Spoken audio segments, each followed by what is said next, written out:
Bienvenue dans mon podcast Le corps te parle. Ici, on ne cherche pas juste à comprendre, on vient voir ce qui se joue vraiment.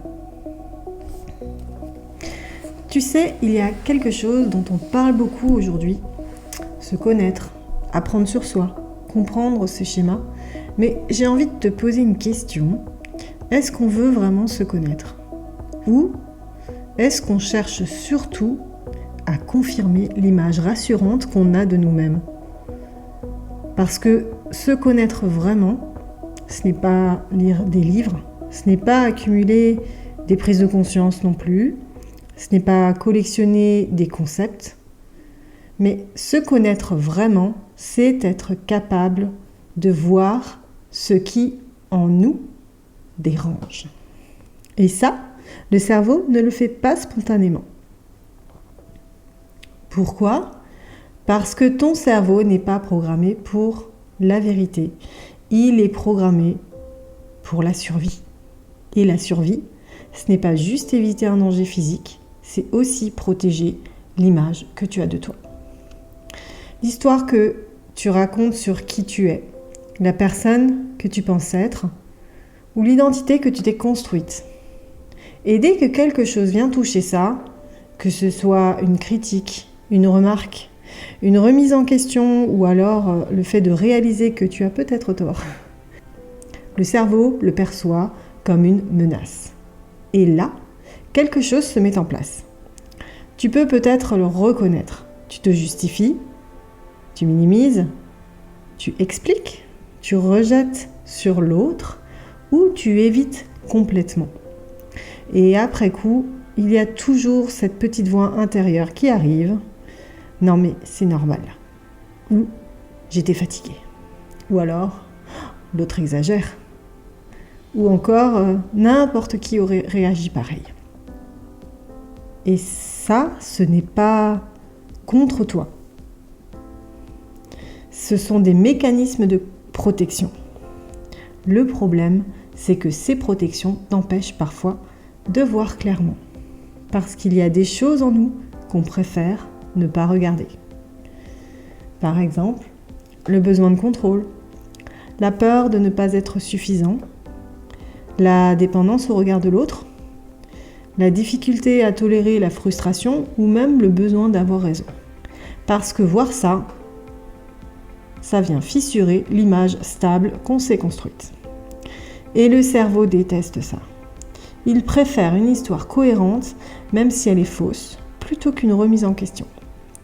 C'est comme une armure invisible, une armure qui t'a protégé, qui t'a aidé à un moment de ta vie.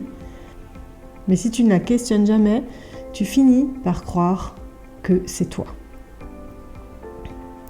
Et c'est là que le corps devient hyper intéressant. Parce que ce que le mental évite, le corps, lui, le montre. Une tension dans les épaules, une gorge qui se serre, le cœur qui s'accélère, une fatigue qui revient encore et encore.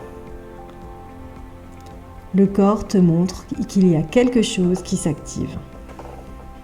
Un mécanisme, une protection, une réaction. Et tant que tu restes uniquement dans la tête, tu comprends, tu analyses, et tu fais des liens, mais le corps, lui, continue de réagir.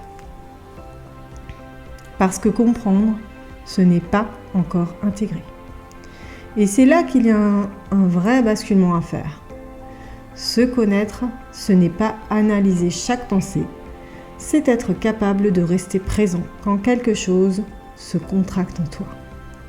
Quand une remarque te touche, quand une situation te fait réagir fort, ou quand une critique te met en tension, au lieu de vouloir avoir raison, tu peux juste observer ce qui se passe.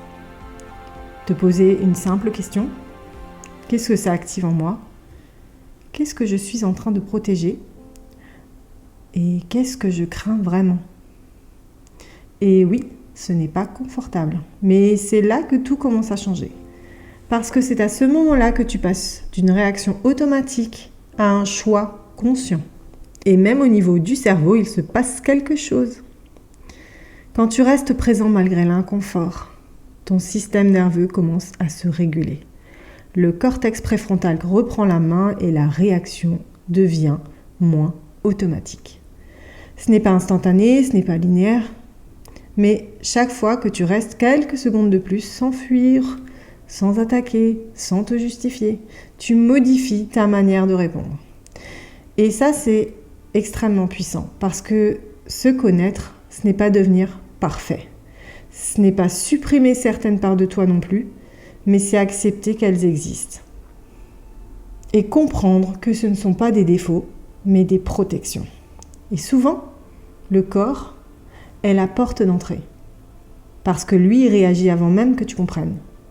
Et si aujourd'hui tu sens que certaines réactions se répètent, certaines situations reviennent, ou que ton corps t'envoie des signaux, alors c'est peut-être que quelque chose demande à être vu autrement.